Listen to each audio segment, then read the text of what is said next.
Today's meeting, we're going to be dealing with legislative process, the legislature. Wait, And- one moment, please. Oh, yeah, yeah. One, please. We're gonna let everybody in. Is this thing on? Go ahead. Okay. And before we begin, I'd like each commission member to introduce themselves for members of the public. Robert? Aloha, my name is Robert Harris. I'm with the Hawaii State Ethics Commission. Aloha, Nico Sleverins on the Advisory Board of Common Cause of Hawaii. I'm Janet Mason. I'm a member of the League of Women Voters of Hawaii. Barbara Maramoto, former minority member of the House of Representatives. Crispin? Good afternoon, Kristen Izumi Nitao, Executive Director, Campaign Spending Commission. And Flo? You're muted, Flo? Flo, you're muted. Sorry. Good afternoon. I'm Flo Nakakuni, former U.S. Attorney for Hawaii. Okay, thank you very much. First item on the agenda is approval of the minutes of July 27. Everybody has contributed their edits and revisions. Are there no objections? If not, minutes are approved. And then we'll move on to our item number 3 of the agenda, public testimony. Do we have any people here to testify? To raise their virtual hand if you would like to testify. If anyone would like to testify, can you please raise your virtual hand?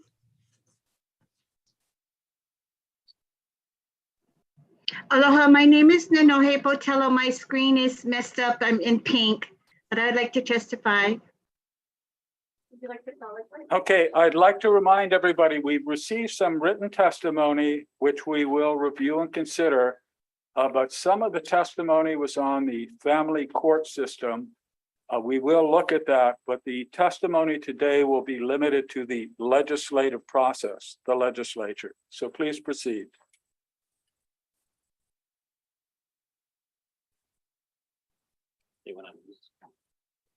I think you're muted. We can't hear you. Could you try again? Are you asking, this is Nanohe Botello, are you asking me?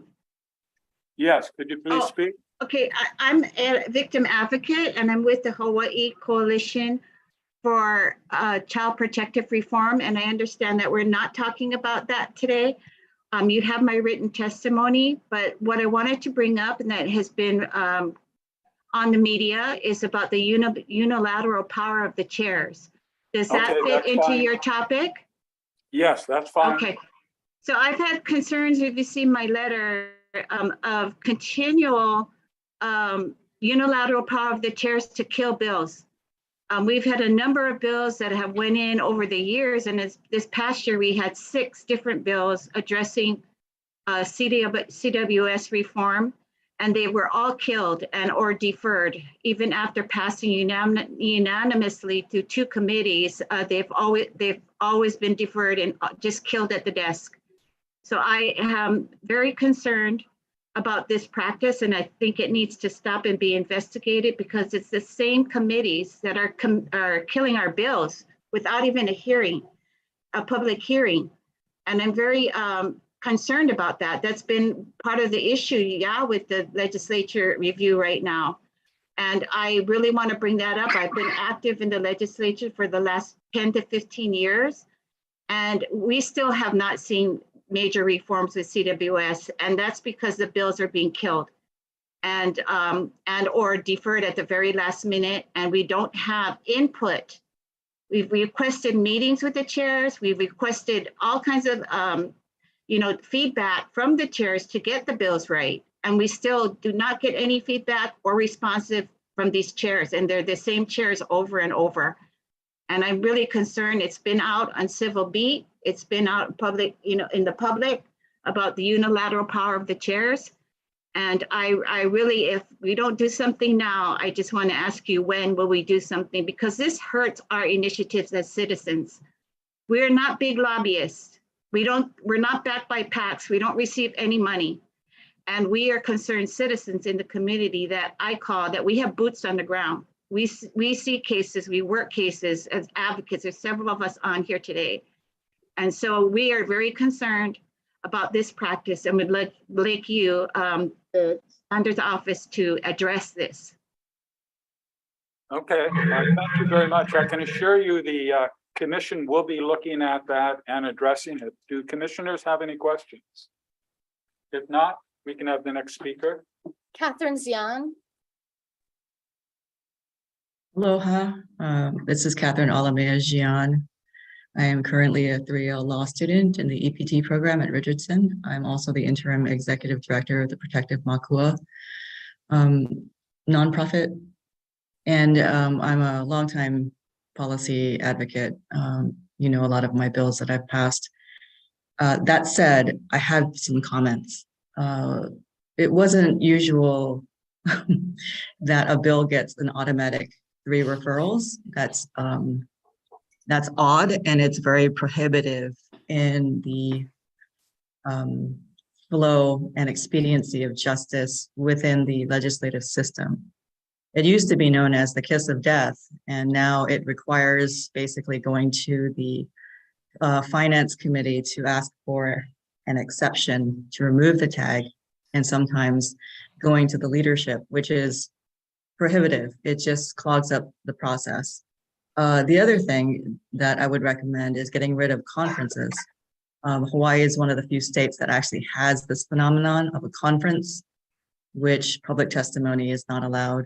And it's the last minute ditch effort for basically lobbyists to come in, influence lawmakers, and kill the bill. That's the antithesis of access to justice and liberty, as far as I know.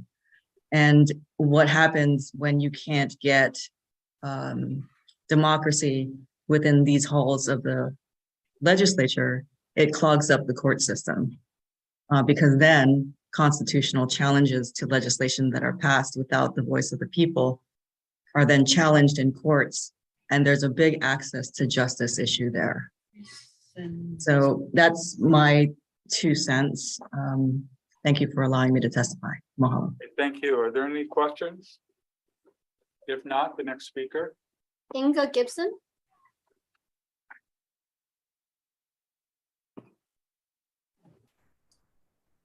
Aloha, Mai Tako. Thank you. Aloha, Chair and Commission members. Thank you so much for the opportunity.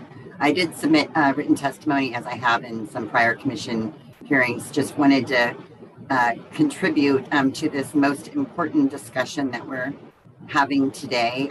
This past year was my 15th year as a lobbyist. All of my clients are nonprofit organizations in animal and environmental protection and welfare. And so I can speak from a little bit of experience, the challenges that we have run into with some of our issues essentially being decided by one individual. I know it's come up repeatedly also in past commission hearings, how we want to reduce corruption, and reducing corruption means reducing the influence of one individual to have the power to make the decisions for the public. So I know some of the legislators, obviously, that are on the call today or may join later. You know, there are many chairs and many members that have the highest of integrity and ethics in their conduct, but unfortunately, there are some of those that have other agendas, and I believe that it's time that we look at some of these processes that the commission is today, because a lot of this has to do with policies and legislative rules that are not necessarily written, but have become acceptable in conversations I've had with chairs. They maintain that it is essentially their right as a chair to make these decisions on behalf of the entire body. So, you know, initially, I kind of went along to get along to try to get things done, but I see now that change is definitely needed to truly bring good government, democracy to the people and to so many of the critical issues that have been held up because of this individual power that is seated with just a number of individuals. So thank you so much for the opportunity. And if there is maybe an opportunity after the presentation for additional public comment, or maybe at the following hearing. So mahalo nui loa. Thank you so much for all the work of the commission. Thank you. Any questions for the speaker? No. Barbara? Just a comment. I guess being a member of the minority, I was never able to be included in some of these discussions where the decision is made. I mean, you could have some input with the chairman, but it's very difficult to change the recommendation of the chairman.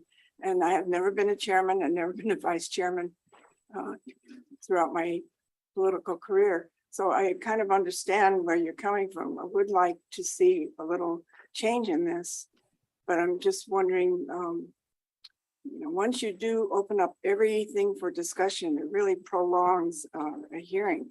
In the name of efficiency, we should probably stay with the chairman making decisions almost unilaterally. But I would like to see a change, and I would maybe have the leadership of the legislature consider some way in which to address this problem. But thank you for testifying. And, after this hearing, we probably won't have an opportunity for you to speak again, but feel free to submit any written testimony after the hearing on what you observe and have comments on. But thank you very much. Could we have the next speaker? Sure. Brett Kulbus. Aloha, my name is Brett Kulbus. I'm the chairman of the Honolulu County Republican Party. I want to echo the sentiments of the previous speakers regarding the unilateral authority of a committee chair to not hear any particular bills that they do not want to hear. I would also like to include in my testimony that, I think part of the problem is the number of bills that are submitted. This last legislative session, there was over 3,000 bills submitted, a lot of duplicates, a lot of similar but different. And, they end up only getting through 300 of them end up getting sent to the governor for his approval and signature. So I think there's got to be something done with the amount of bills that can be submitted. I think every coalition committee of the legislature gets to submit a number of bills. Every legislature gets to submit a number of bills. Every, the minority and majority caucus gets to submit a number of bills. And I just think there's way too many bills. As somebody that pays attention to it, it is very difficult for the general public to get through all 3,000 plus bills that end up getting submitted to find out which ones are under, that concern them, and then try to track them all. You could be tracking one bill and not know that the same information is in another bill, and you don't know what happens until it's too late and you never get to submit testimony. Thank you very much, and I yield. Thank you. Are there any questions for the speaker? Yeah. Barbara? No, thank you. Brett, I understand that, 3,000 is a lot of bills for anybody to go through. But on the other hand, you really don't want to limit the bills because, you might have a lot of good ideas that you would like to see in legislation. And the individual legislator may want to submit, an X number of bills. One time when I was in the House, and it was more than 10 years ago, there was a limit of 10 bills per representative, but then vice chairs and chairmen could introduce more bills. And so, Republicans were never chairman or vice chairman, so I didn't think this was fair, and I oppose that arbitrary limit. So I'm sorry, I can't agree with you on this one. Okay. Any other questions? Thank you very much. Testimony is appreciated. Do we have any other speakers? Well, thanks to all the speakers. Thank you for participating. We really appreciate it. We're going to move to item number 4 on the agenda. Robert Harris, the vice chair of the commission, is going to now take it over. Robert. Thank you, Chair. As stated earlier, the intent of this particular panel is on legislative process. However, we did think it's a good idea to try to hear from some legislators more generally as well, sort of on our scope, sort of their thought and process of having engaged in some of these issues over the years. And so we've asked a certain number of legislators to come speak to us, asked no more than 5 minutes with a few, potentially a few minutes of question and answer afterwards. Obviously, any comments or inputs they have on legislative process is particularly valued, since this is something these legislators live and breathe in. But again, we haven't limited their scope necessarily to just that topic. So if they want to address any of the other past sessions or anything else within this commission scope, they are welcome to do so. Before I start just calling people maybe in a random order, maybe if I could just ask if any legislator is under a time limit or they need to go. Okay, seeing none, maybe I will start with Representative Bella Albalati. Thank you, Robert. Can you hear me? Yes, we can. Wonderful. So I won't use the full 5 minutes that Robert asked me to do. And I'm going to comment on 3 things. First, I just want to thank this commission for the work that you're doing. It's been a pretty busy primary season for all of the folks here on the invited here to speak. But I know that we all kind of been watching what the commission has been doing. I had the opportunity this morning to go back and review for myself. A passion of mine is campaign finance reform as a former campaign spending commissioner. So I really, really loved the conversation on that. And I was just going through the enforcement presentation. And I think one of the things that I appreciate about this is that you folks are really digging into the questions and the policy reasons behind many of the reforms that you're considering. I really appreciated what the Maine Clean Elections Director said, which is, some of these policy things may not address corruption that we've seen, but they're certainly addressing ethical concerns and how do we improve conduct all the way around. So I really appreciate the work that this committee is doing. The second thing I would add is that, or maybe the second and the third thing that I would add is just related to this particular topic of legislative process. We've heard loud and clear that there are concerns about the unilateral power of the chairs. And I'd like to speak to that, or the process of referrals being the kiss of death and ways to kill bills. I will say that having served in the legislature for the last 16 years in a number of capacities, one, both as a member, just a pure member on a committee, and then being a chair of a committee where we took on tough topics like medical aid in dying and medical cannabis dispensaries.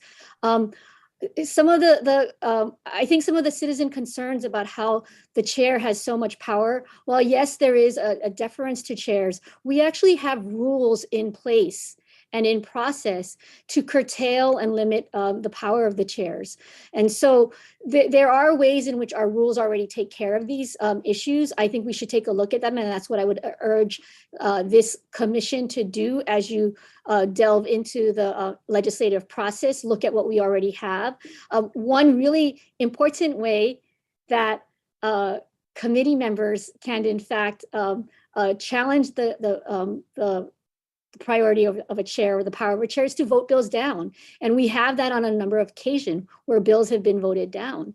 I will say, as the chair of the health committee, when we had those tough topics, the reason we have triple referrals is because these are issues that require consideration by multiple committees.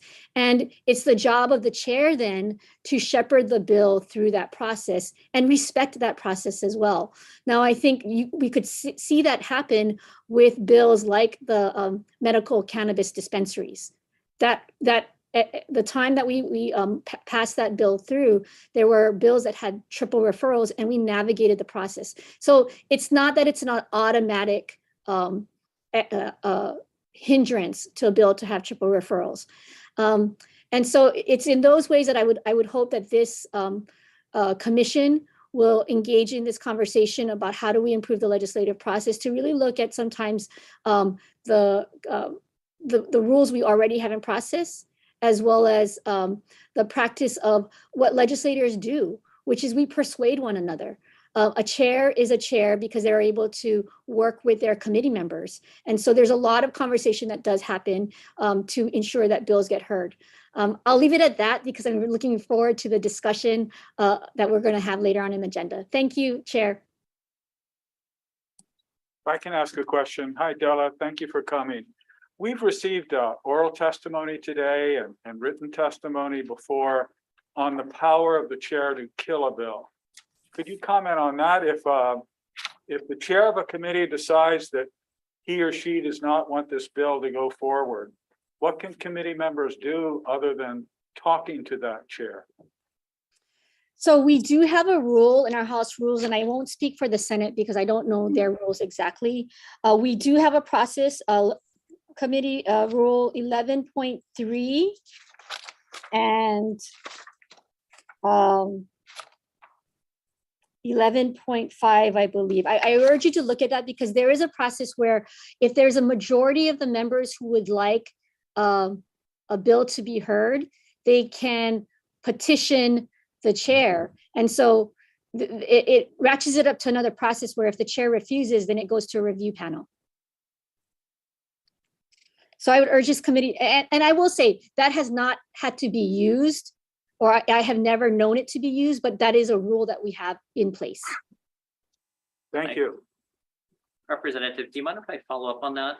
What would Sure. be your thought process if so I guess there's two concerns with that rule, and it's obviously something we are looking at, would be is for recognizing that you have to get along with your colleagues, there may be sort of a reticence to trying to essentially overturn a chair and sort of risk maybe some potential blowback later.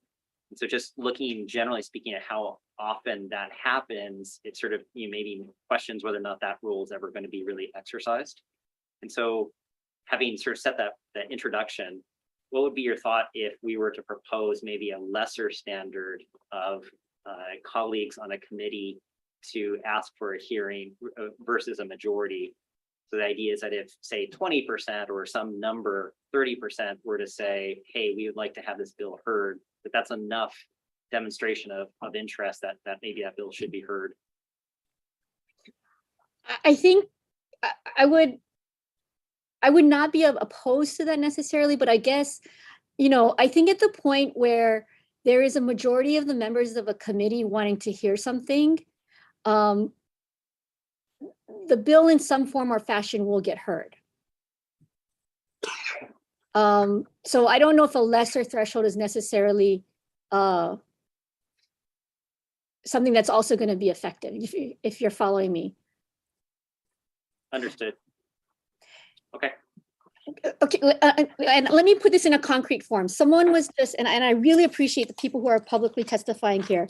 Ms. Botello mentioned that, there hasn't been any bills that's really moved on child welfare services reforms. Well, this session, maybe a singular group's specific bill did not get heard, correct?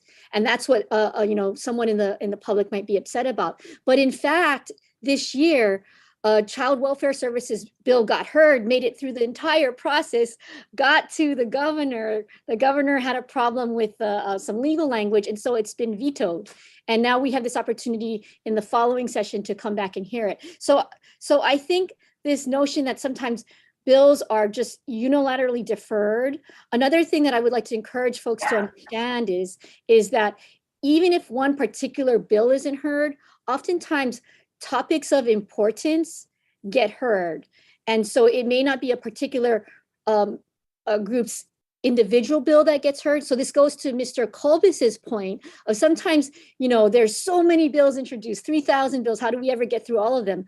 Well, part of our committee structure is actually to sift through all of the duplication and all of the numbers of bills that we have. So in some ways, I agree with former Representative Marumoto. We don't necessarily need a limit or a cap on bill introduction because that's where all the ideas get to come in, right? It's the process of the committee hearing process where we are then allowed to sift through all of the ideas that the people of Hawaii want us to look at. And it's through the committee process that we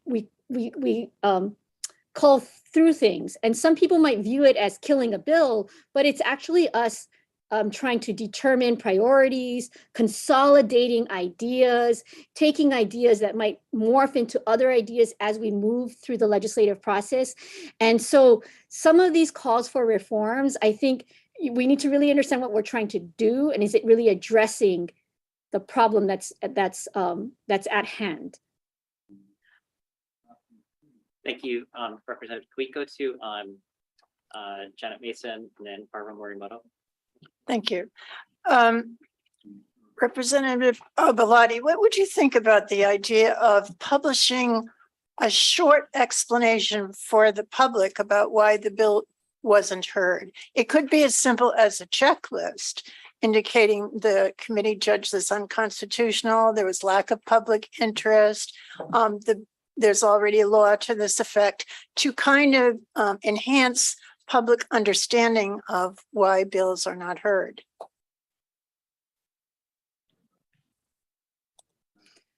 That would be an interesting exercise. I think, again, this goes back to Mr. Kulbus's point, though. If we have to make that determination and that explanation at the beginning when there's over 3,000 bills, that's a lot of staff time that may be needed.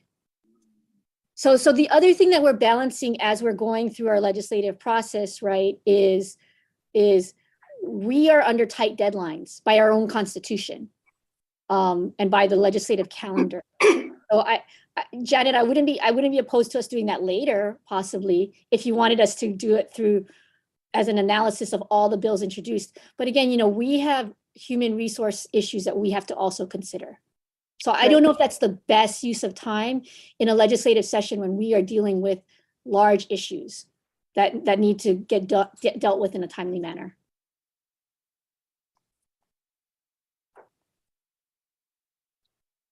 Thank you.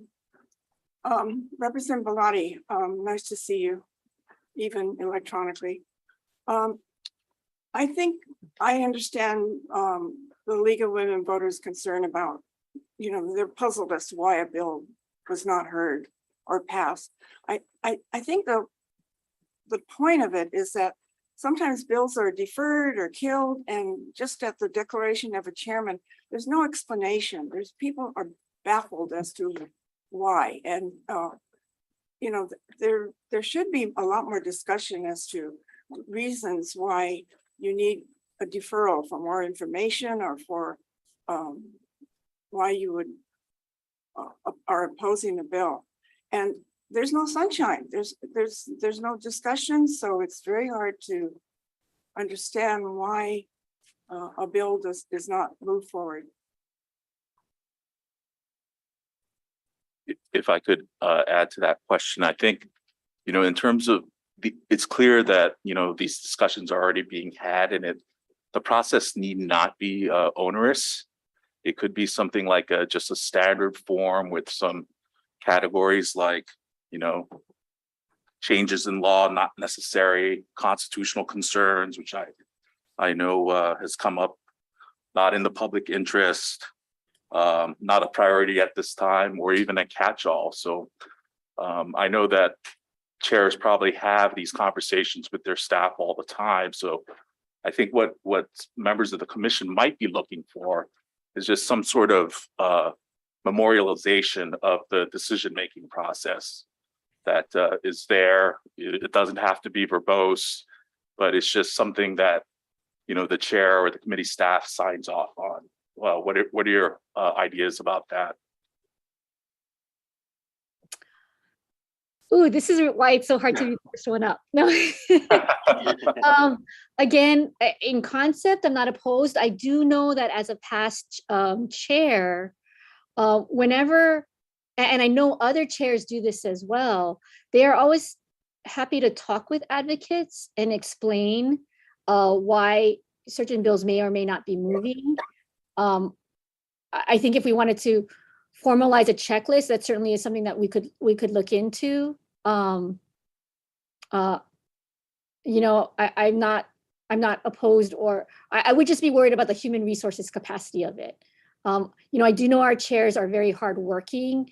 When you have new chairs, they're especially working really hard to learn to navigate through the process. And so it would just be maybe also a matter. It is for me a matter of how do we balance all the workload. Mahalo. Thank you. Are there any other questions? Yes, this is Nanohe Botello. I just wanted to respond to, Sorry, I think I'm going to keep the questions limited to the commission members at this time. would I be able to respond to Representative Belanti? No, I think just because we have several other representatives and senators, but I recognize you may have a response. If you want to submit it in writing, please feel free to do so. Thank you. Thank you, Representative Bellotti. Thank you for coming to speak to us. In full disclosure, so nobody's caught off guard, I'm going to be going in alphabetical order. So next is going to ask if Senator Lee can go next, if my alphabetical order is correct. Senator begins with an S, I'd just like to point out, which follows R for representative. But thank you. And thank you so much to the commission. This is such an important discussion, and the work you guys have been doing, obviously, given everything else that's going on, is sorely needed.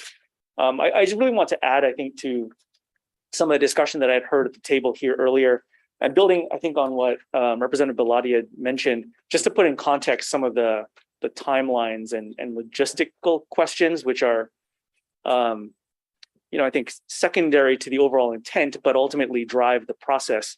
We are set up by our Constitution as a part-time legislature, which meets for only so much time each year. And you do have those 3,000 plus bills introduced, and they have to go through the process. But to put into context what that means for questions of, should, for example, every bill get a hearing? When I was judiciary chair, and we're fortunate to be joined by two other current judiciary chairs, who I'm sure can opine. But when I was judiciary chair in the House, there was a point in the process at which bills coming out of their first committees would come to our committee because it was relevant, and you had questions of legal or other stuff that needed to be resolved. And we had basically 1 week, maybe a little bit more, a couple more days, but effectively on the calendar, what it meant was about 12 hours of real time. And we had 200 bills referred to us at that time. If we had to hear every one, that's 200 bills over 12 hours, which is damn near next to impossible logistically to both schedule, make the public aware, much less if you have any controversial bills at all, and you have interest from the public to participate who wants to have their 2 or 3 minutes to voice their concerns. One bill could take 3 hours. And if you have 200, that's just obviously not going to work. The biggest deficit is to the public, I think, where when you have 200 bills over 12 hours over the course of a couple of days, you're not going to be able to weigh in effectively. There's just no way, especially if there's several controversial bills that you might be really interested in. So I think logistically there's a challenge there, which does, I think, require some sort of filtering or vetting process. And we can get into how that works, but that's sort of the constraints that the Constitution places on the legislature right now. The other thing is, and this is true for conference committees as well, I'll say, conference committee is a little bit different. There has to be some mechanism to iron out the differences between the House version of bills and the Senate version of bills. At that point, usually there's like maybe 300 or 400, maybe 500 in a really active year, bills sitting in conference committee. To have a hearing on every single one, again, in the course of about a week, usually, or a week and a half, presents its own set of challenges. So just something to keep in mind as to how and why process, at least currently, is set up the way it is. As far as the number of bills, I know this was brought up in some of the discussion a little bit ago for limits on bill introduction. Right now, I know the House has in its rules some informal directions on some of that. In the Senate, there's less a little bit, but fundamentally, like from an advocate or a representative of a community or multiple communities, they're going to have a lot of folks reaching out over the course of a year asking for fixes to every which thing. Each year, at least for myself, I typically have a list of about 200 bill proposals or ideas. that are brought by the community, brought by just personal experience, having worked on some issues, whatever it might be. And trying to whittle those down going into a legislative session into just, a fraction of that to begin with is difficult enough and is entirely at my discretion, which for better or worse means you got to elect good people in the first place. But I think trying to figure out further how to limit the numbers of issues that you could potentially address as an elected official for a community is very difficult. It's a hard thing to explain to people when you have to say, you know what, I can only introduce a few bills. I'm sorry, yours didn't make the cut. That's very, very hard and kind of circumvents the entire purpose of having an elected body to represent you and help address these issues. So I'd submit that there are probably other ways to go about trying to vet and limit the discussion a bit, but it does, all these things, I should say, go back to one fundamental thing, which is our Constitution in Hawaii, which set up the legislative process, is the framework on which everything has been driven for decades now. And we have been largely constrained, as we as a state, as a society here in Hawaii, have been largely constrained by that, to sort of nipping at the edges, trying to improve the process. And there have been some improvements, which have been great. I think the pandemic, with now online testimony and remote testimony and all that sort of thing, has opened up the kinds of public outreach that can happen more than I think we've ever seen before. Certainly, it's easier now for anybody. And I'd argue, having talked with a number of colleagues from other states, that I think Hawaii is either the easiest or among the easiest states to weigh in at the legislature on bills and testify and all that. In a lot of states, there's limitations. You have to qualify or be nominated or who knows what, or show up just in person. But that has added to, I think, the overall logistical burden and the volume of work that has to be done in a very finite, limited amount of time. And I want to go back just a little bit further than that, because I remember the days of paper testimony and everything else. The advent of email and even social media now and everything else that has made it incredibly easy for more and more people to get involved means the volume of work your average legislator and your average office has to do and process from the beginning of the legislature to the end has probably gone up 6 or 7 times, if not more, at a time when resources and time are still the same by and large. So that doesn't mean that things can't be fixed, but I think it does mean that when we think about what the scope of this commission is looking at, part of it is probably looking at what that means to be a part-time legislature with the resources we have. It'd be great to have more staff, first of all. I think having more budget for some of that would help solve a lot of the issues, so they wouldn't have to turn into bills in the first place to be resolved. You could have advocates within our own capacity to be able to go into the community and help solve stuff and handhold and so forth. So I just put that out there. I think I'd say don't just keep your eyes solely on what is an easy small fix, but rather look at the full context. And with that, I'm happy to answer any questions. And thank you for the time. Thank you, Senator. Does the Constitution have to be amended to provide for longer sessions? To my knowledge, and I'm not looking at it right now, but technically yes and no. Yes, in that we are a part-time 60-day legislature as set out by the Constitution. Within that, there is some wiggle room. The legislature could, for example, go from a calendar perspective longer, could add time into that 60-day session, 60 legislative days. But there are other pieces of the puzzle that I'd have to go look at the actual statute and Constitution to figure out what that would mean. So there's some flexibility, yes. But when you testified, you seemed to suggest that the Constitution was a limit in terms of what you could do. You want it more flexible, give yourself more wiggle room, as you say. I think I think we have to be cautious, very cautious, opening up the Constitution to rethink our government process here. There's a lot of protections put in place to ensure the public is rightly heard, and to ensure that corruption and all that other stuff is addressed as much as possible. But I do think there's certainly room for more flexibility. it would be great to be able to, I think, have a legitimate discussion about that. I think, I mentioned resources being budgets, one of those difficult things. It's very hard to, let me put it this way. We have enough of an office allowance to do one mailer to our district once per year in the Senate. That's it. So we get to fit onto like a, one page, the full scope and volume of the discussions that are being had in this building. And whatever happens beyond that, like, it's just almost impossible to communicate effectively. Social media is great, but still, I think most voters out there, or even beyond voters, just most people out there tend not to pay attention. And sometimes you have to put it in front of their face. And more often than not, actually the engagement, at least in our office, that we get back is people saying, hey, I didn't know this was happening. Thank you so much for sending this to us and getting us an opportunity to know that there's an upcoming meeting on whatever, or a bill hearing on something.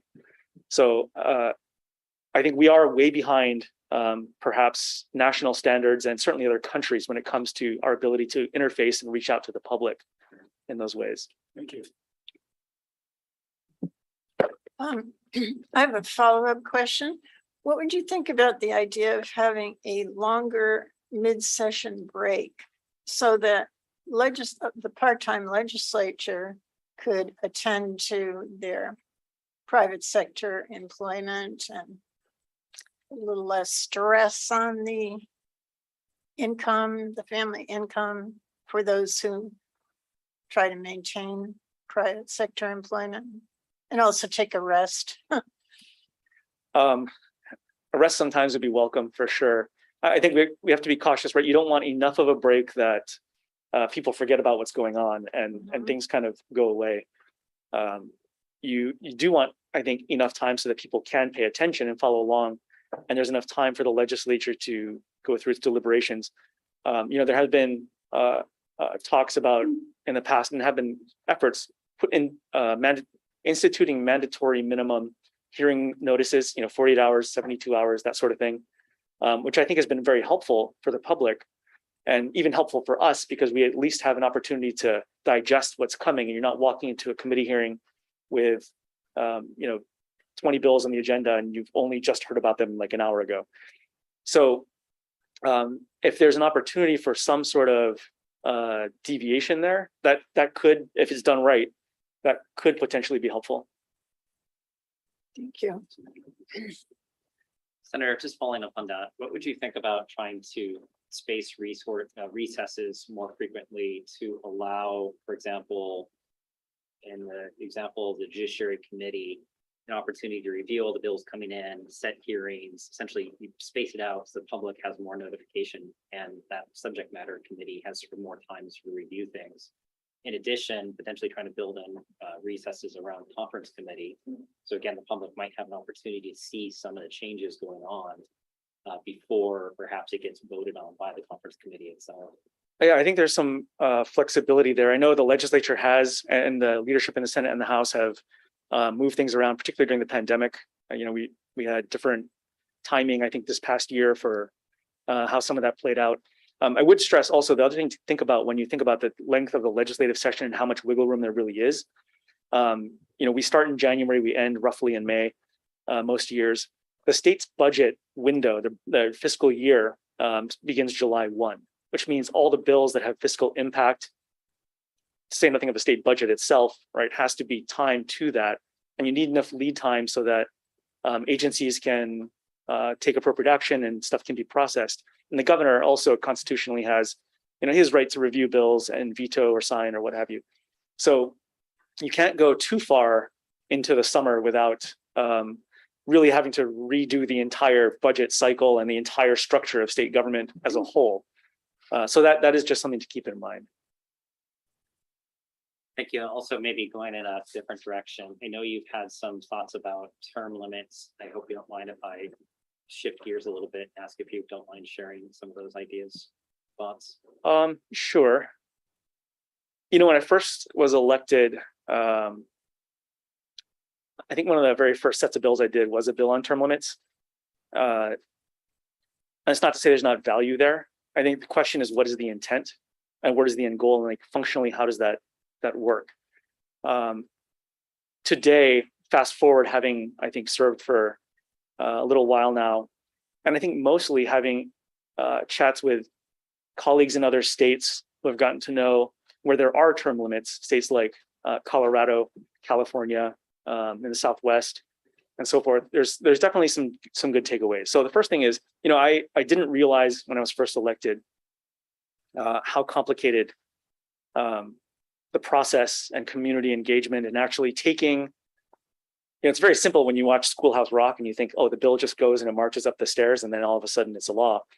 But the fact of the matter is it takes enormous effort to organize in the community, to get expert stakeholders to weigh in on stuff, to turn that into something which is functionally a good bill that can pass legal muster, and then run it through the process.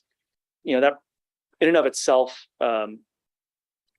was probably like a 6 to 8 year learning process for me before I felt actually comfortable where I knew the process here and I could actively like work it. And I think if you just look at numbers of bills introduced by legislators, and look at how long they've been in until they can actually start to really be effective, it's often not that they're, in bad committees or in positions without influence. It's that it takes a lot of work and a lot of strategic and tactical thinking and planning and executing it in the community first for almost the entire interim before a session, and then during a session to be successful. And having really thought about it, I mean, there's certainly a length of time that it takes to get up to speed. And on top of that, it takes usually, in some cases, if it's a challenging bill or it's worthwhile, it takes 3 to 5 years to pass a bill. They'll introduce it over and over, it'll die most of the time. I mean, heck, there are some I know that I've been introducing since day one that still haven't passed. That's been well over a decade now. So when you think about like what makes for an effective legislator, yeah, there is a learning curve there. And it does take a lot of time, probably more than I think most of the proposals for term limits that I've seen anyway would account for. The other thing, and for me, the bigger thing that I've learned, when you look at the other states, and I was just in California talking with some of our colleagues there on transportation issues and energy issues and things, they have term limits. And what has happened is most of the institutional experience as people start to get somewhere walks out the door immediately as soon as they're like in that right place to be able to actually be effective and do something. The other piece of that, which is really critical, which people don't realize, which they gripe about all the time, because some have moved from the House to the Senate or what have you in those legislatures, is that having that shift where you guarantee like on this date you're done. If you're an advocate for a particular issue, for example, and most issues usually only have like 2 or 3 like real hardcore champions that are interested. Like for example, this year we had a vaping bill, which has been around for like, I don't know, a decade in some form or another. And there are a couple really strong advocates for that. If they leave, it's not that it's not an important issue that won't get attention, but odds are no one's going to be doing the same kind of work that they did on this particular issue. And so if you're a lobbyist, and this is where the rubber meets the road, you're just waiting for that person to term out and you just fund all the elections for everybody coming in and are you able to control it that way. And that's part of the challenge that in a lot of states, these legislatures have seen, is that you end up with a sort of revolving door of elected officials who come and go, but there are 2 groups that stay permanently. One is certainly the lobbyists who are wholly empowered by that. And then 2, the staff. And so you now have 2 unelected groups of officials largely driving most of the behind the scenes. And unless you really know what you're getting into when you're elected in a state like that or in a situation like that, you're often at a huge disadvantage of trying to compete against those 2 institutions. So I'd be very, very cautious. I would say in lieu of that, there are other things that can be done. And one of those, at least I've worked on, I know some others have worked on for many years, things like public financing of elections, for example, to try and diminish the influence from some of those other institutions on the process overall. And, we've had bills, I've floated bills as well. And there's really been just 2 barriers to those passing. One is the amount of money, because obviously elections have to be paid for. in today's real dollars, I mean, just looking at this past primary election where millions of dollars are flowing into the political process from the mainland and other places, there's an argument to be made that it costs real money to run in a competitive, effective election. And at a time when most of our budgets are strapped and we're putting priorities into homelessness and housing and other things, obviously it's hard to justify that. So that's been one barrier. The second one is where that money comes from. A lot of people on both sides of the aisle and everything in between don't want their tax dollars spent by somebody else who's advocating for something that they don't support. I think both of these things can be overcome. And there's a Big Island pilot project a number of years ago that was largely successful. If you were to, for example, take a limited amount of resources that might be available in the future and just apply it as a pilot project to a few districts where it's just open seats, where you don't have an incumbent, so you have a fair playing field and the money can best be used, I think, in a spirited debate of ideas. That might be one way to get around some of those previous hurdles. But I think that probably has more of an impact than term limits itself, simply because if you look at, this year, we're getting a minimum new 13 House members, I think 4 or 5 senators, which is a huge portion of the legislature. If you go back 10 years, which I just looked at a couple of weeks ago, there's about a third of the House that is still serving in office today. 2/3 of the House has, in the last decade, gone on or lost their seats or whatever. In the Senate, similarly, it's less than half the Senate. So the real question is, what is the purpose? What is the goal? Thank you, Senator. Recognizing we do have other legislators waiting, is there any other questions? I just had a quick question / comment. Senator, you talked about keeping the public informed during the process and how there's only resources dedicated to sending out one mailer. We are living in an electronic age, and the Capitol website is very good in facilitating public participation in the process. But each legislature does have their own webpage, and most of them are not well kept up. I know that some legislators also do electronic newsletters quite well. Representative Bellotti sends one out about once a quarter, I think. Senator Morawaki sends one almost twice a month, and they are like really well done. So in terms of staff resources for both individual electeds and maybe even for the caucus, how would you have to dedicate particular staff person or staff time to that? Or is there a way that perhaps legislators could share a person who's adept at that kind of thing? Would additional positions have to be created, or what are your thoughts on that? Having somebody who's well-versed in social media, which seems to change like every Sunday, I think, at least as a resource, is certainly helpful. And some of our IT staff, are fantastic here, and we do have some communications people, but it comes down to each legislator's time to actually fill out what that content is, right? And trying to tailor it for your constituency based on what you're hearing. That's where a lot of the time is. And so that's where I think some of the staffing capacity could be helpful. But I will say, I think I've been around for 14 years now. I think I had at one point like the largest social media following in the legislature and all that. Today I have an email list of about 14,000 people. After those many years, I still think it's, just talking with colleagues, one of the largest email lists there. That is still less than a quarter of the entire district that I represent. So, and of those emails that we often send, the open rates are a tiny fraction. So while electronic communication is great and easy and cheap, I think the reality is everybody's inundated with so much social media and emails and spam and this and that. Folks just don't effectively, I think, respond in the same way as being able to actually put something in front of them in their mailbox or at a community meeting where you're meeting face to face or other means. Thank you. Sounds like you need to update your TikTok account, Senator. Thank you very much. Very much appreciated. assuming there's no other questions, I might switch gears at this point and ask if Representative, oh, sorry, I do see. Kristen, do you want to go ahead?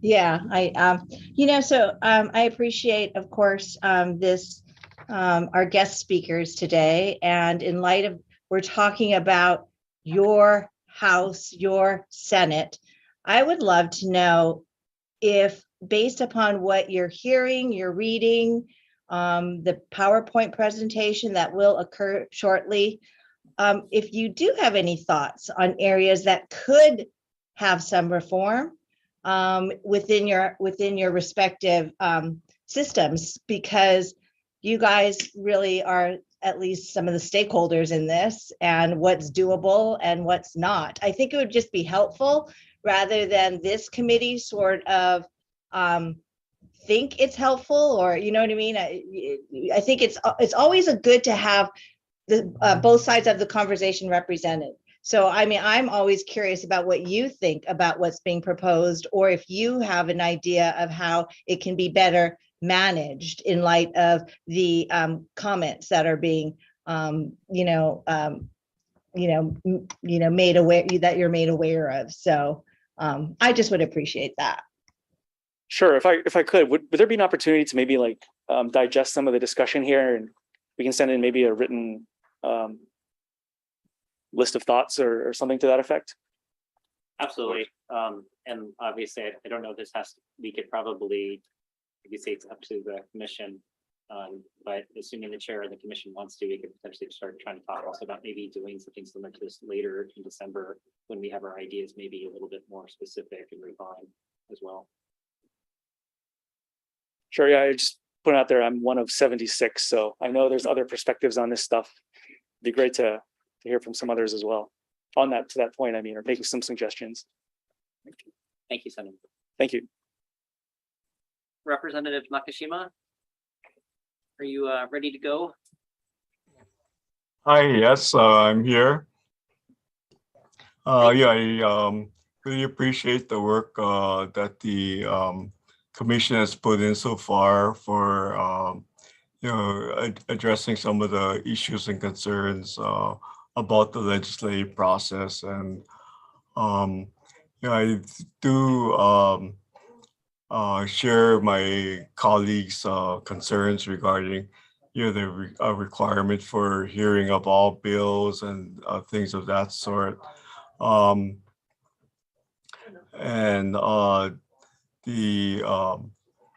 Regarding the chair's authority to defer bills, I think that I would be open to lowering the threshold for having the body be able to recall a bill from a committee. I don't see any problem with that. With lowering the threshold to allow more access to bills, and not having the chair be all powerful and being able to hold on to things. Term limit for chairs, I know that there have been some chairs that have been chairs of committees forever. However, part of that, I think, is the learning curve is so great that sometimes people get into the groove and finally get it, and they want to stay around because they now have a handle on the subject matter. However, I personally kind of put myself on a journey to learn more about different committees. And so after spending some time as chair of labor, I purposely asked to be reassigned to another committee. So I went from labor to what was it? Business economic development. And while there, we had some leadership issues. And so I found myself after 1 year as chair of economic development, I became vice speaker for a bit. And now, I'm back in the chairmanship role. And, judiciary is quite a steep learning curve of its own. So I hope to be here for a couple more sessions so I get a handle on it. But I kind of took it upon myself to start moving around and learning more about the different subject matters of different committees. And that may be something that we could look at also. I think part of it though is that some committees are considered much more appealing than others. And so if I get to a big committee at some point, then if I have to get downgraded to a smaller committee, I may take offense to that. However, if as part of the process, if we look at how those things happen, I think there might be opportunities for consideration of at least moving committees every so often. And so I'd be up to that. And I think there will be some debate as to how long somebody should be a chair of a committee to really get a handle on the subject matter. But those are things that I'd be willing to also consider. For myself, as part of my practice, after a hearing, before decision making is made, I go to each member of my committee to discuss the hearing we just had and ask if there are any comments, questions, or concerns about decisions that I'm planning to make. And I share my decisions, my planned decisions with committee members, and I hear their responses, and that may have some impact on where it is I'm going to go.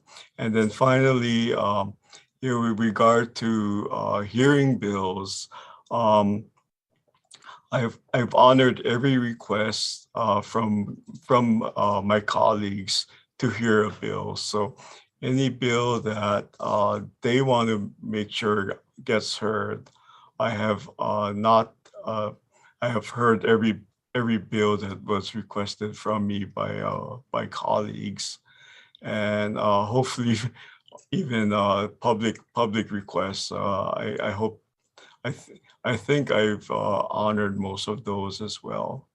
And so in terms of not hearing bills, there are hundreds of bills that come in, and so I can't hear all of them. However, if a bill was requested, I did honor those requests as much as I could to hear bills that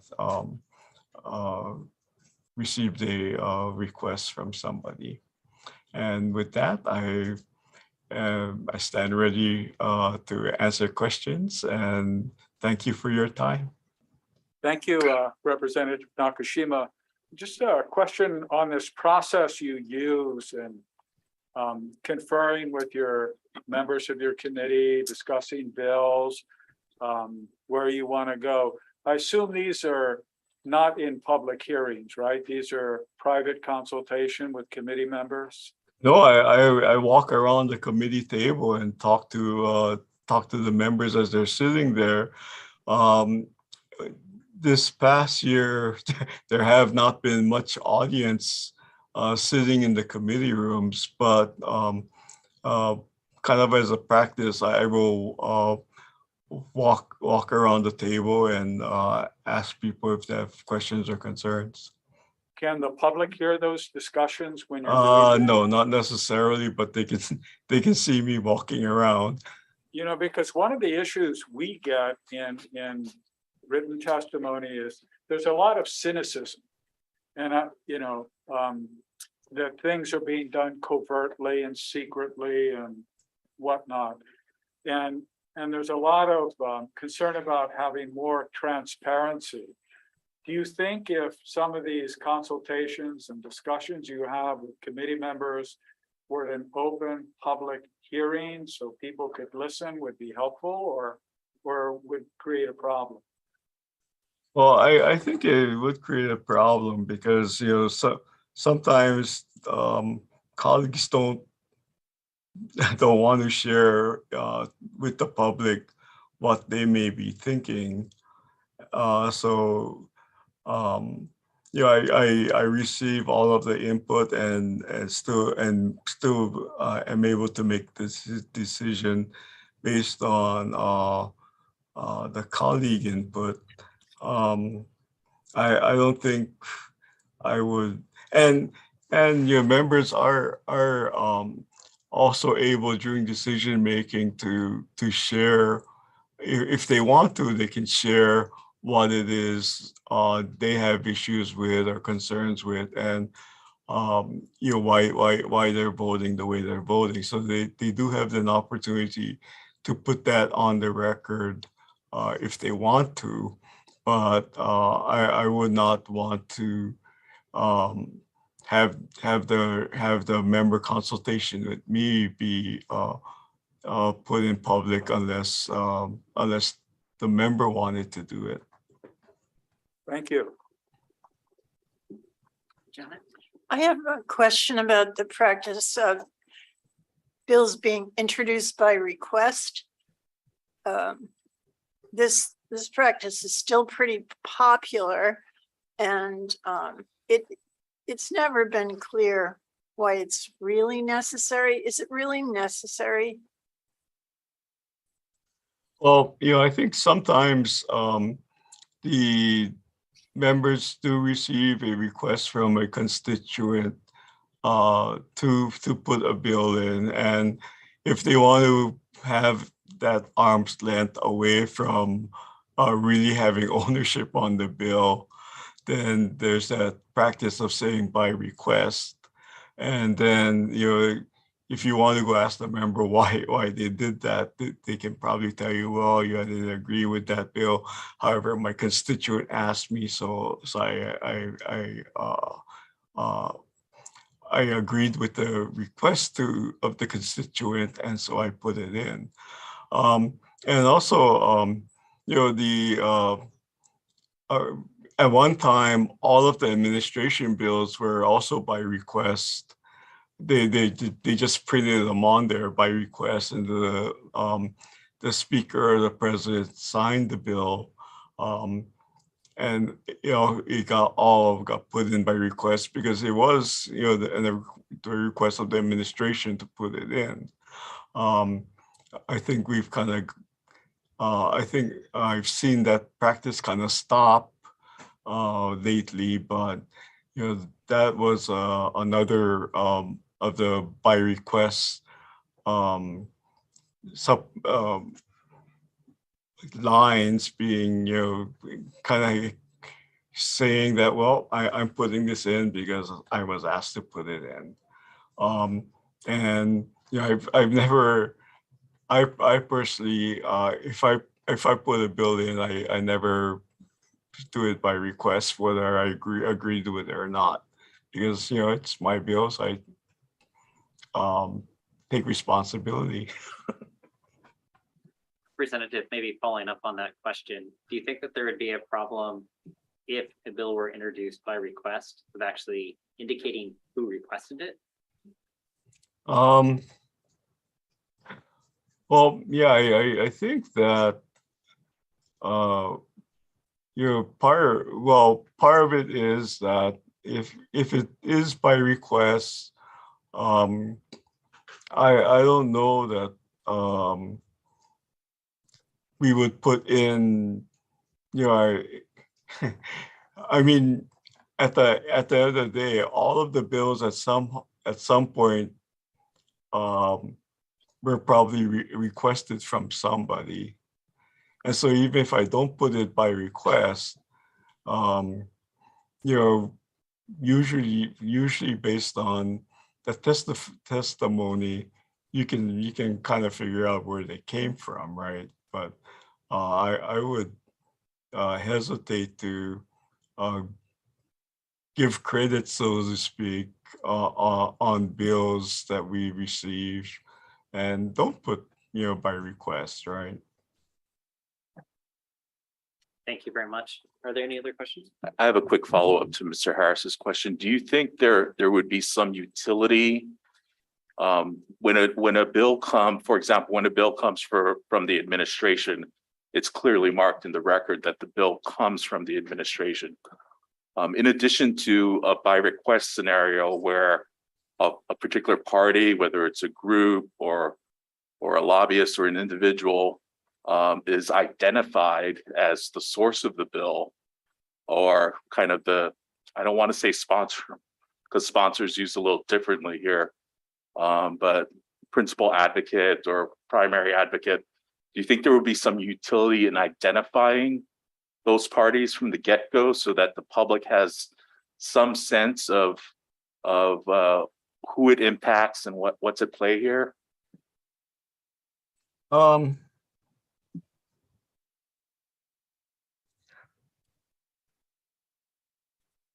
Well, yeah, I think at the end of the day, if you really wanted to know, true lobbyist disclosures and all of that, you can figure out who's connected to what. And so I don't, whether you have to draw the bright line or not,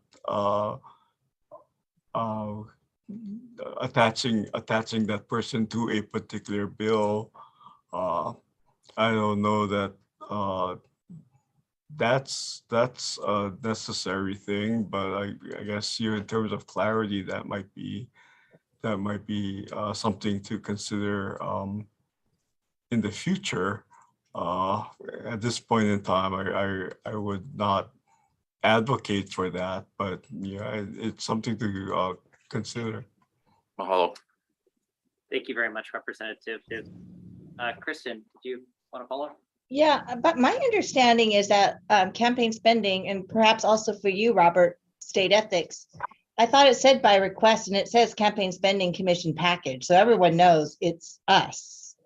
And it comes in through, because by law, the speaker or the president introduces it. So, we do require introduction, obviously by a senator or a representative.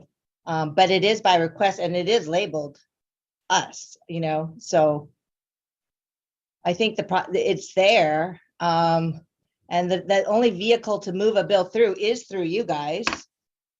So I can't see why it's not, if Speaker Psyche or Senate President Kochi's doing it and it says campaign spending, everyone knows it's not the senator, it's not a senator or a House side, it's us. So I'm wondering why we can't do that for everything else.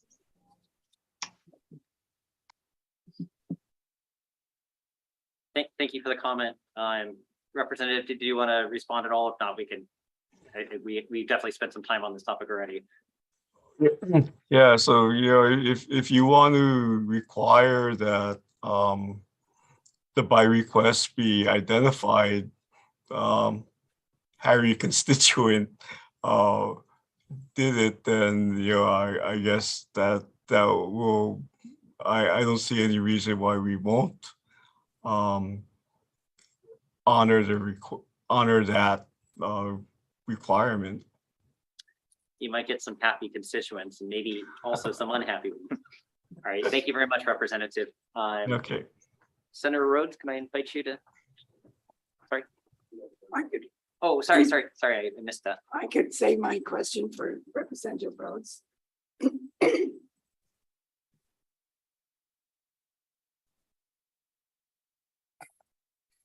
afternoon, everyone. Thanks for thinking of me in regard to this discussion. It's a very interesting one. I'm going to go off on another tangent that we haven't really talked about a whole lot today, because I think it's interesting and important, and that's Well, contrary to popular belief, the Uniform Information Practices Act, much of it does apply to the legislature already. Some people say that you can't request documents from the legislature. You can. We get legislative requests all the time, and it's been in the law since the very beginning of UIPA. The part that does not apply is sunshine, and I admit that I think this is a very tricky one, and it's really hard to tell what the result would be if the legislature was subject to the sunshine law. We do have examples like the city councils or county councils, and they do manage to function with sunshine. Of course, Honolulu is a pretty large jurisdiction, and they have quite a large budget. So there's some, not to say that the other islands are not doing significant stuff, but there's a lot at stake in the Honolulu budget, and they managed to do it. I would note that they're in session all year, and I think that would be one of the biggest results of having sunshine at the legislature would be that everything would just take longer. So it would mean that caucuses wouldn't be allowed anymore because it's more than two people. But it is possible that a conference committee, if just the two chairs met, that might not be considered a sunshine law violation if they didn't ask for votes from each other. And they wouldn't by themselves constitute a quorum. So we deal with so many topics that we can't be experts on everything, and we need to rely on other chairs in many cases to answer our questions about bills. And if you had to do that on an individual basis, I call up Chair Lee about a transportation question, and then 12 of my colleagues also call him up about roughly the same question. Yeah, he could answer those questions. My understanding under the sunshine law as it's written now, you're not supposed to do serial calls, but it wouldn't be a serial call. It would be us calling him, asking a question, and unaware that the other person had asked. So you could do that, but it's way faster especially in the House where you have 51 members. It's way faster if you just go into caucus and the chair says, you get a question and it answers, 25, 30 people's questions right off the bat. So it could be done without it. I think at the very least, what would happen is it would slow down the process. And I think a number of the things that we've talked about today could be done. They'd slow the process down.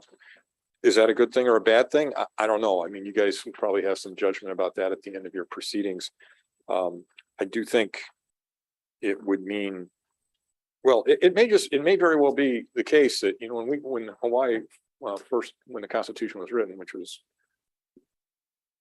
it became a state in 59. So it's 64, 63 years old at this point.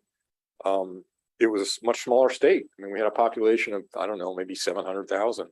And maybe the model of a citizens legislature where you could go in for 4 months a year and then the executive branch sort of acted as a flywheel while we weren't in session.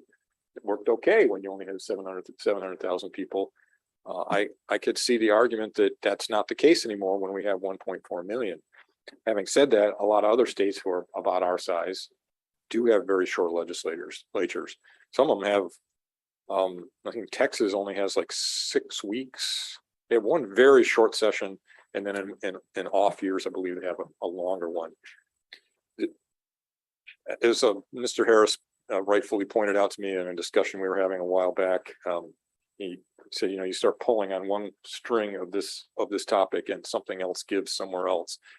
I think that is absolutely true. If you go to longer sessions, then you start having to look more carefully at the interaction between the legislative session and the election cycle, because as it stands now in an election year, the one vulnerability incumbents really have, and I hate to give away statecraft, but here it is that they can go, the challengers can go knock on doors while we're sitting in committee meetings.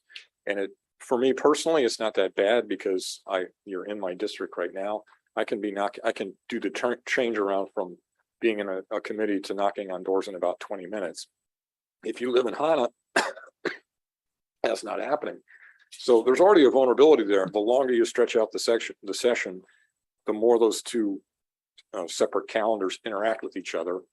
And I suppose you can make the argument that the incumbents have lots of advantages already, and we should have some of those taken away.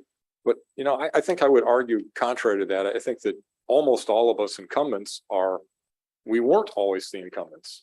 Most of us scratched our way into the system by winning a race in a House seat by, you know, less than 200 votes. If you look at who's at the very highest in the very highest positions in the state, David Ige started in the House, Brian Schott started in the House, Mazie Hirono started in the House, Jill Takuda Dinesh, she started in the Senate.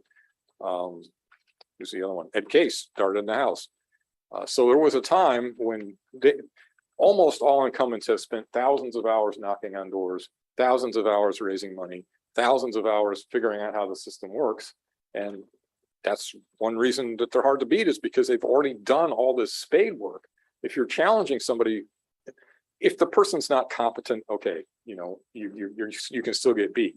But a competent incumbent should be hard to beat, because that means they've already done all of this stuff that's useful politically and makes them a better legislator on the policy side. So, but the real point there is that if you stretch out the session, which I think I think you could apply a sunshine to us and it would work. But I think you'd have to really seriously consider going to and it probably would require some kind of a constitutional amendment. I don't remember all the details. Whoever said it was right. We can stretch it out and give ourselves more recesses and stuff. But there's a couple things you got to look at. Is what do we really want to go away from the citizen legislator? It's always amazed me that Representative Bellotti could practice law full time and be majority leader in the House. Both of those are full time jobs, and then she had young kids too. I don't know how you do that. So maybe it would be a good thing to drop one of those jobs and not have to do so much. But I do think it would be a pretty significant shift in the way we look at our legislature and the way it would work if we wanted to go to more of a full time legislature. And of course, that affects another topic. I'll stop pretty quickly here. Another topic that has been you've been discussing and other people have been discussing, and that's raising money during a session.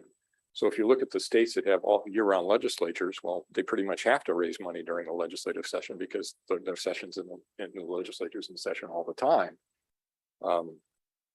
So again, you pull on one thing and something else gives somewhere else. But having said all that, I do think that a number of these transparency, we've also talked a lot today about chairs having unilateral power to kill stuff. Well, you could have a different system where you had to vote on every bill, but it would take a lot of time. Or you do them in mass, like the chair would come back and say, okay, there's these 65 bills. I don't want to hear them. I want the committee support to kill them. We'll just do one motion and kill them. If you could vote on every single one of them, but it would take quite a lot of time, and it might even be a better thing, but it just takes longer. So I think again, it comes back to a lot of the stuff we've been talking about. Could be improvements, but it will drag the process out. So I will stop there. Oh, there was one other thing I wanted to hand to you, which you may already have. This is just a list of how other states have restricted campaign contributions during session, and there's quite a bit of variation on it. There's 29 states now that we passed SB 555 have restrictions on fundraising during session. 14 have a broad ban, 13 ban lobbyist and or PAC giving, and then one has a law similar to SB 555, which is Illinois. They just banned. Actually, there's this really interesting because it says no fundraisers within 50 miles of Springfield, unless you represent an area within 50 miles of Springfield. Yeah. So, I did have a point on that too. The idea of banning them completely during session was discussed in our negotiations on SB 555, and we concluded that it would be a bad idea to ban it completely, ban fundraising completely, not just the fundraisers, because it would look and rightfully look like an incumbent insurance policy. If you look at, and I haven't done it scientifically, but if you look at when challengers open their campaign spending accounts, I'm sure Ms. Natal could figure this out for us easily. I would be willing to bet that something like 80% of them start their campaign spending account between the end of November and maybe February of the year of leading into that year's election and into the next year's election. Incumbents already have theirs all set up, and like I say, I'm not sure that stacking the deck in favor of challengers actually makes any sense. But if you're trying to stack the deck in favor of incumbents, then we should ban all fundraising during session, because I mean that from an incumbent's perspective, that would be great. So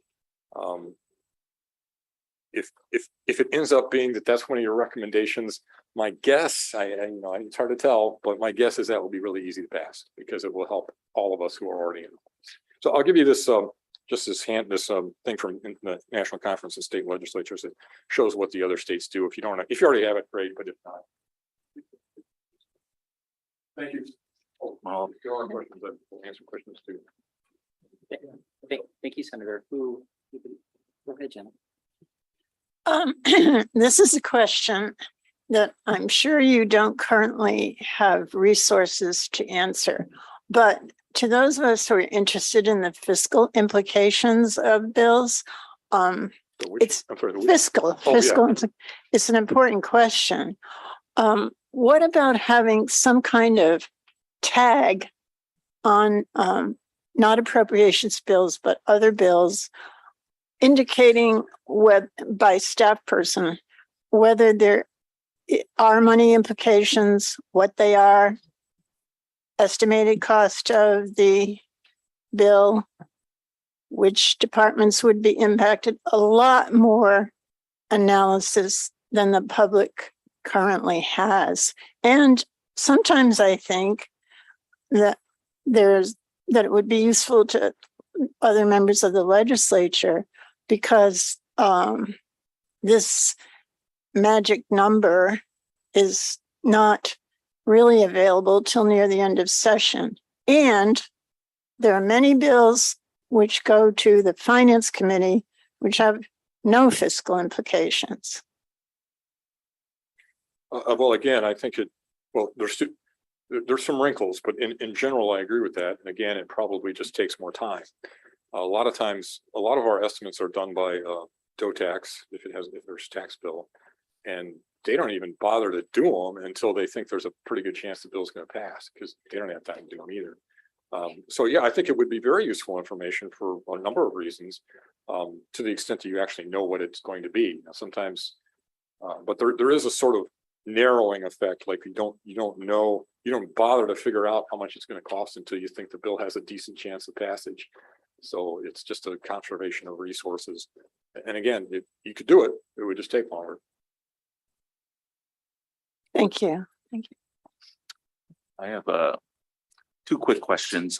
What do you think about this this mechanism that was brought up about when bills are not heard or they're deferred, that the chair or committee staff kind of complete a form as opposed to actual taking a recorded vote? So it would give the public some sort of objective sort of information that a bill was deferred for X reason, and it could be a very broad reason, including something like, it's not a needed policy change at this time. And my second question was, how can the process be improved in terms of conference committee to provide some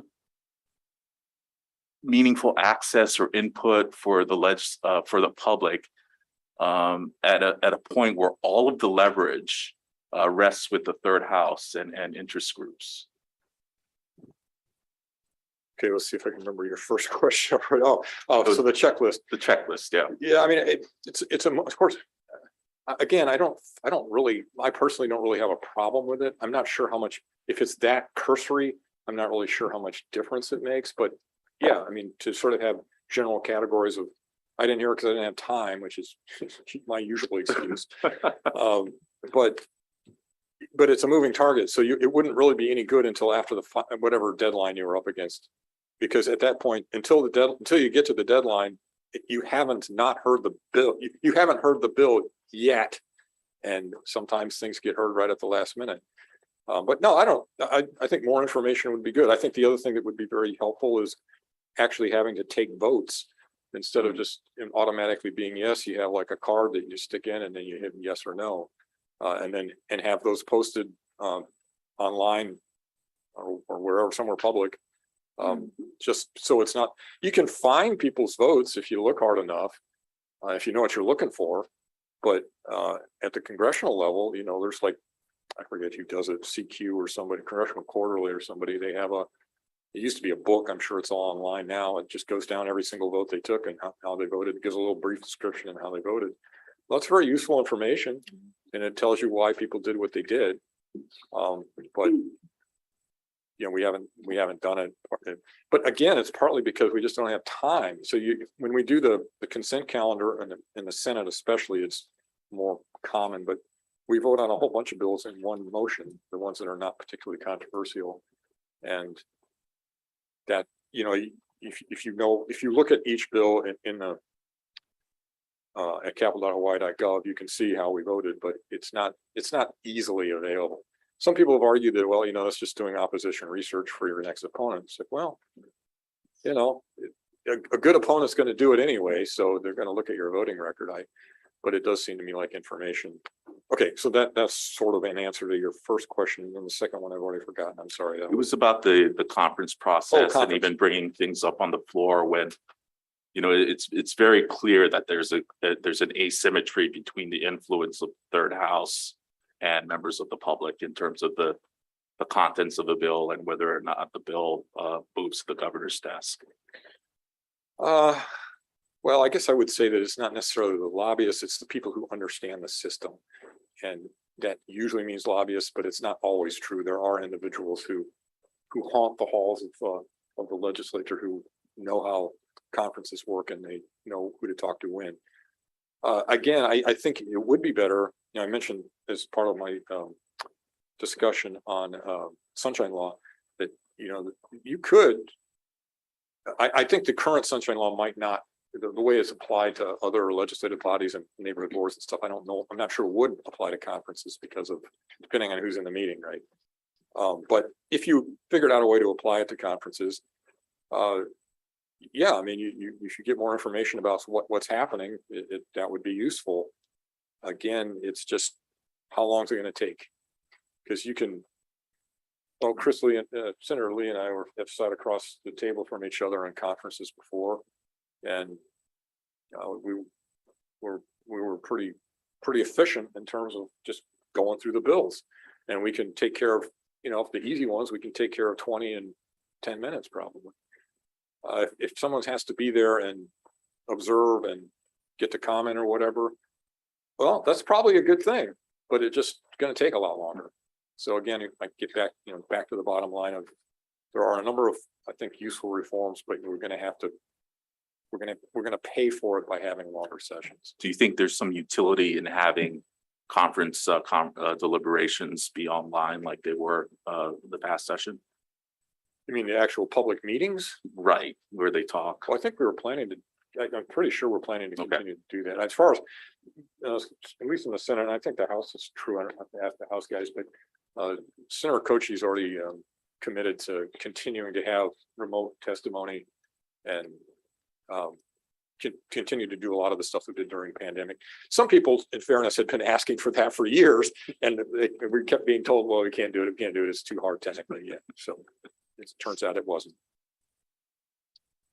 Senator Rhodes, if I can just follow up on the conference committee discussion, and I recognize adding time is always, there's always trade-offs, but I think one of the biggest concerns about conference committee is that essentially it's sort of the last minute, suddenly sometimes significant wording changes happens, and essentially the public or others don't necessarily have an opportunity to see, comment, or, you know, throw their hand up and say, wait, there might be a problem with that.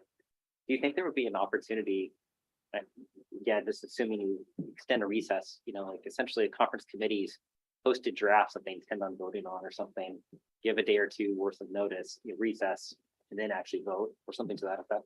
essentially to kind of show this is our final work product that we're ready to vote on. And then just everybody has an opportunity to see it versus the perception that sometimes somebody comes at the last second, adds in some key language, and no one ever sees that before, gets voted on the floor. Yeah, I mean, it depends on the bill. So, that's not the way to phrase it. To a certain extent, that happens already. So it's easiest, and the finance and ways and means guys want to see what it is that you've agreed to, because if they're on the referral, they want to see exactly what it is. So now I often conference with President Nakashima, and that's usually what we do. We write up another one, we pass it over, and he looks at it, and then he passes one back, and I look at that. I, from my perspective, that's a public document. If somebody asks me for it, I'll give it to them. Anybody, I don't care. I think that's probably his stance as well. But there are rules already that say you can only go so far. You're only the final document is supposed to be just what's in either the House or Senate version. Now there is sort of an out in the sense of to finish the bill, to get a compromise, you have to change something but it still has to be about the same topic, right? You can't just wander off into some completely, unlike the federal level, you can't wander off into some completely other thing. So, well, again, that work and what you're suggesting works great until you're down to the last day or two, and then you just, you're scheduling.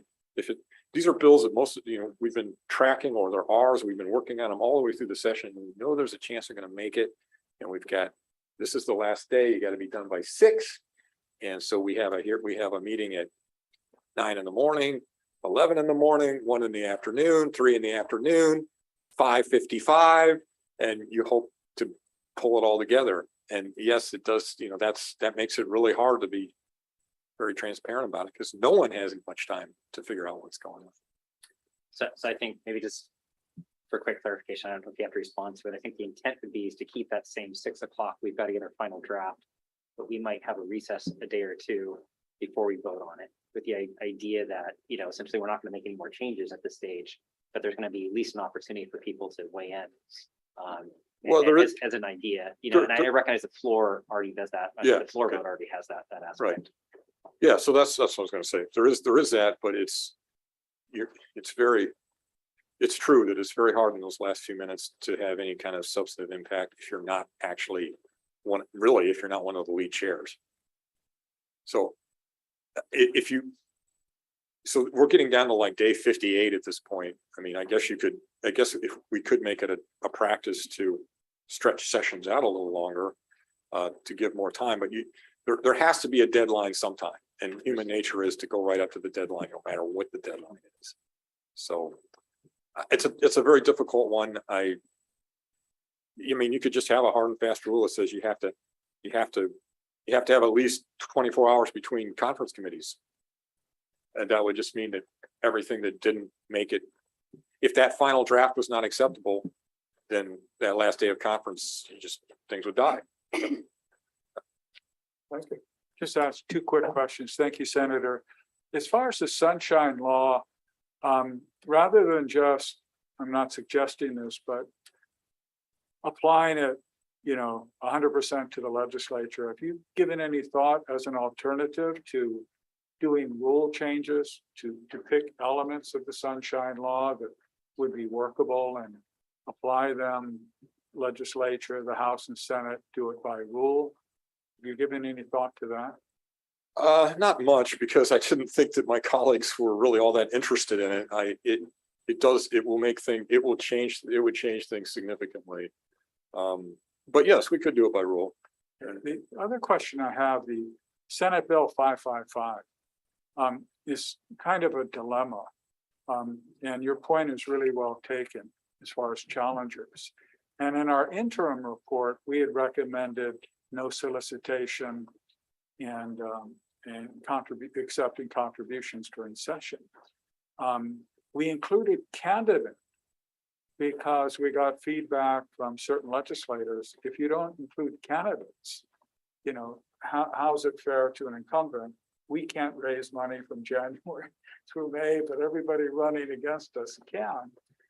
But as you correctly point out, it disadvantages the challenger to the incumbent. So is there any sort of balance that can be achieved that's fair to both? Well, that's one reason we ended up with the language of 555. So it is, you know, a lot of people have viewed 555 as not going far enough and doesn't do anything. I beg to differ. It does do something. It's much easier to raise money. The reason people have fundraising events is because it's easier to raise money at a fundraising event. If you got to call every person and ask for money, you know, it takes a lot longer. And during, especially during session, it's time you don't have. So, so it's one of these situations where to achieve fairness, it's asymmetrical. So we were willing to say, okay, you can tie like maybe not a whole arm behind our back by not having fundraisers during session, but you're handicapping us. But and our opponents are not being handicapped in the same way. At some point, if we're saying incumbents can't raise money during session, you know, okay, that's another handicap. That probably is more like, you know, one arm behind your back, tied behind your back. And you know, I don't know, maybe I suppose you could argue that those kind of restrictions on incumbents would just level the playing field. But that's one reason I was talking about incumbents before, is incumbents didn't start out being incumbents. So most of us who've gotten to the position where we're safe if we are competent, it took a lot of work to get to that point. So I'm a little reluctant to punish good incumbents. You know, if you're doing a good job, then why would you want to make it harder for them to be reelected? But it is a weird asymmetrical, because they're just not, the challengers and the incumbents just aren't in the same place. And so that. Can I do a quick follow-up? Sorry, just really quick to this point. Would you think something, and again, there might be a constitutional issue to it, but something trying to restrict solicitation or donations from lobbyists or lobbying organizations during the session would be something that'd be worth discussing? I do, and that's one reason I gave you the that, because there was quite a number of states that just restrict lobbyists and PACs. I haven't looked at the idea very carefully, and I'm not sure, you know, part of me says it's more cosmetic than real, but it might be another way to level the playing field between challengers and incumbents without like just totally hamstringing incumbents, because the lobbyists are going to give money to the incumbents almost always because they're the ones in power. So, you know, I don't know how that plays out, but yeah, I think it's something worth looking at. I mean, as an atmospheric thing, not taking lobbyist money during session seems like a really good idea to me. I mean, it seems like an appearance issue. Yes. Somebody's lobbying for a bill and then the next day gets money. Just from an appearance, it looks. Yeah. Then of course you have all these questions about I don't know. I haven't dug into those bills, those states enough to know, but is it just the lobbyists themselves, or is it the interests that they represent as well? I don't know. There's a whole bunch of different ways to slice and dice that. All right. I know Barbara Morimoto had questions before. If I can Yeah, answer them. yeah, I do. You know, I've been not around for so long, and I think I called you Representative Rhodes. Are you Senator Rhodes now? Senator, it's okay. And Chris Came to the Senate too. Yeah. Yeah, I'm really behind, but you know, last 10 years I've been sort of the dark ages. Yeah. There was a court case that said that you should not have any gut and replace bills any longer. Wondering if that could find its way into the House and Senate rules. Well, the lawyer in me says it doesn't matter because we can't do it anyway. So, but it was. But no, we're supposed to. I mean, for years we're supposed to. If you're going to change a bill, I mean, you still have to meet the title, right? But if you're going to change a bill substantially, the best practice was to put out a proposed SD or HD1. And almost everybody does this. And now, even so, after. But during conference committee, wasn't there a gut and replace last session? I don't remember one. There might have been. I don't know, but. Not clear. Okay. I know that the bill that it was my bill, the it got used for something that was SB 1350, the one that restricted our salaries to the previous levels for the pandemic. That bill was altered dramatically, but no one challenged that because it was restricting our salaries. So, you know, if it had been something that somebody hadn't liked, that would have been gut and replace bait, but since it was restricting our salaries, nobody cared. Can testimony be posted online like 24 hours before a hearing? Whatever testimony is available? I'd have to ask my committee staff, but I'm pretty sure we do that already. Yeah, I don't know if everybody does, but JDC does, I'm pretty sure. Not all committees do.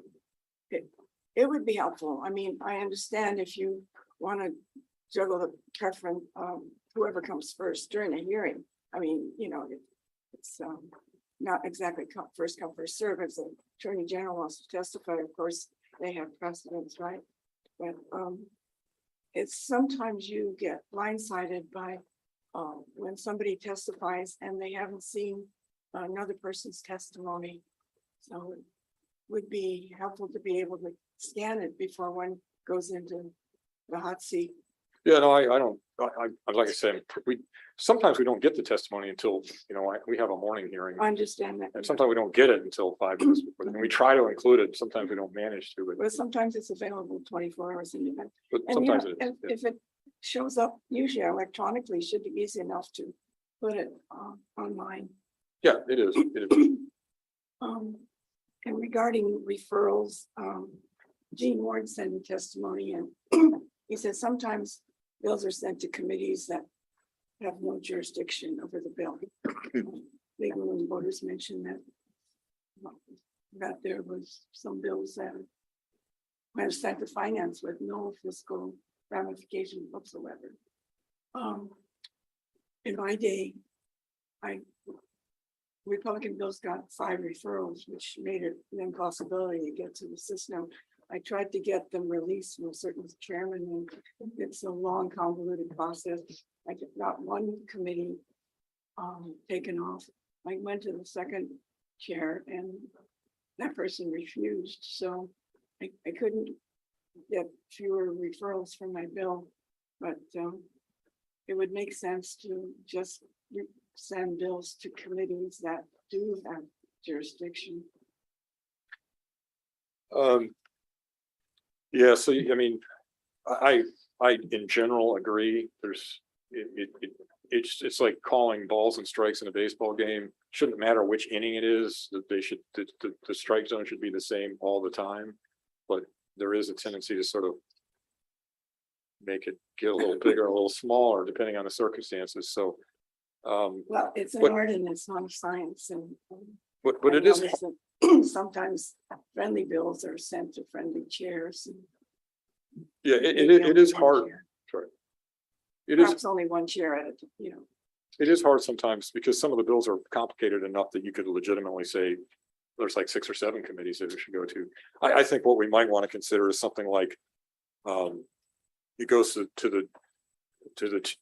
just go to 2 committees, and it goes to the 2 committees that have the most jurisdiction over it, as opposed to have any jurisdiction over it. I don't know,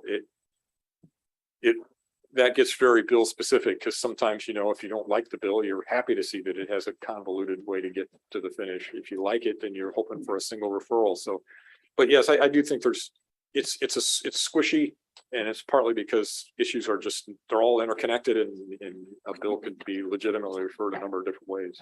Yeah, maybe I just want the public to realize that, you know, sometimes the referral process is a really judgmental process, very subjective. It's hard to be objective, yeah, on those, just because of, especially, I've never been on the committee that does them, but after you've read like 500 bills, and I don't know how they, you know, and then they do them usually like over a weekend. And I don't, my brain would be so dead by the time I got to 345 that I'd be lucky to, if you gave me the same bill twice, it just didn't tell me it was the same bill, I'd probably refer it to. And then regarding conference committees, I always consider conference committee time sort of like a dark period when, I mean, before crossover, you know, there's plenty of bills and hearings, and opportunities to ask questions and vote yes or no on a bill. You could also address a bill on the floor, explain how you'd like it changed or why you don't like it. Same after crossover, you deal with the Senate bills. When it comes to conference committee, then it's kind of like everything kind of stops. But you deal with resolutions, but it's like the real discussions are probably between the pertinent chairs. And it's very hard as a minority member, you feel like a member of the public, not quite sure what goes on. You can ask questions of your chair and have some dialogue, but it's very limited. I often used to joke that when the decision came out, well, I was probably in first to know, but there must be a better way where you have 24 hours, as you suggested that number, before it is really voted on by committee chairs, by the conference committee chairs. And then I might also add, if you voted no on a bill, you're not on the conference committee. So you're dealing just with a very friendly crowd, maybe 3 people in the Senate, 3 people in the House. So it's a really controlled environment. But, you know, we need that 24 hours to see what you're going to pass. I admit I have been frustrated as a conference chair many hundreds of times that I wish there was a formal process for eliciting more information. So what we do in practice is just, for me, for judiciary, when I've been on judiciary, and call the Attorney General's office and say, what do you think about X legal question? We're not sure this language works for what this bill's trying to do. It would be great if you could make that formal somehow, but and I think you could, but I think again it would just take longer. So you have to just trade off how long you want the session to go with whether you're going to get this stuff done quickly. But I think some kind of formal process for eliciting and further information would be very helpful. This might be just one more day that we might need. They used to pass bills 1 minute before midnight on second reading, and then 1 minute after midnight on third reading. And I was in the 78 Constitutional Convention, and it was my proposal that there be 48 hours between second and third reading. And so that passed as part of it's in the Constitution. So I think you could do it with a conference committee report. Please consider. I think you could. The question would be, it's just whenever you put the deadline, the human nature is to, well, it's hard to resolve the stuff, and the pressure of the deadline is what helps to resolve it. So the closer you get to the deadline, the impetus is to finish things up. Well, I suppose you could make the deadline. If you make the deadlines where you have to have 24-hour increments or 48-hour increments, then you'd have to be done by that point. I do think that more bills would die, and depending on whether you like those bills or not, that's a good thing or a bad thing. Okay, and then just please consider ways to deal with sunshine, as Judge Fuller suggested in the rules. Thank you so much for all my questions, answering all my questions. Jen? I don't want to forget to ask about disclosure conflicts of interest. It's come up in our meeting at least once before. It's a puzzle to many of us that if there's a legislator who's forthcoming enough to disclose that they have a conflict of interest, that the presiding officer doesn't automatically accept that. Shouldn't that be the default, that the person would recuse themselves on that vote? Yeah, well, I mean, this goes back to the whole citizens legislature thing again. So, I mean, I think the tradition is that everybody votes on everything unless it's specific to you or to like you and your wife or your spouse. I did actually, okay, I don't know if that's relevant. There was one time I didn't vote in the House, and the speaker didn't really, not Speaker Psyche, but Speaker Psyche was not speaker when I was in the House, so it wasn't Speaker Psyche. But it was a battle to get him to not let me vote and still be present, because I didn't want to just skip the vote and have a not vote. But it was about a settlement for a guy who had appeared in one of my campaign. It was in one of my campaign ads, and I just didn't think I should vote on it. and he really, really wanted me to vote on it. So I think we should go away from that sort of citizens legislature thing where everybody votes on stuff to actually saying, not just saying no conflict, just saying if you see the countervailing problem is that the presiding officer doesn't want people just skipping out on all the votes that they don't want to vote on. You need a quorum to vote on stuff. And if it's controversial and you say, oh, I've got a conflict, I can't vote, then that causes problems too. So that's why, but yes, there are times when, at least from a optics point of view, it would be way better if certain members didn't vote on certain bills. Thank you. Thank you so much, Senator. Thank Really, you. Really appreciate your comments, willingness to entertain all the questions, and all the legislators. Thank you so much. We did invite Representative Ward as well, and there might have been a slip between the lip and the cup, and I'll take ownership of that if we didn't communicate clearly. But unfortunately, he's not here. Maybe we can look at ways to try to allow him to be present here in another session. Just looking at the time, my recommendation to the commission would be to defer the PowerPoint presentation until our next meeting. The next meeting was intended to be a more just scheduling meeting anyways, which probably would have been relatively short. So we could potentially shift the PowerPoint presentation and discussion to that meeting. Just recognizing we're already at 4. It might be difficult to kind of get into the full PowerPoint discussion. Okay. I will miss the next meeting. I have a conflict every 4th Wednesday, prior conflict. If you have any comments or suggestions on the PowerPoint, obviously we want them, or any thoughts, maybe we can try to bring those during that meeting if we do it next week. Yeah, I'll get back. Thank you very much. Thank you, representatives and senators. Thank you for your time, your patience, and your most valuable contributions. We will consider all. Our next meeting is scheduled for August 24, 2 p.m. here. Initially, we were to discuss sort of future meetings, draft bills, and next steps. And we will also include the PowerPoint presentation on the legislative process and a draft bill on nepotism, which are posted on the web, our sub web page on the House web page. So with that, thank you so much. The meeting is adjourned.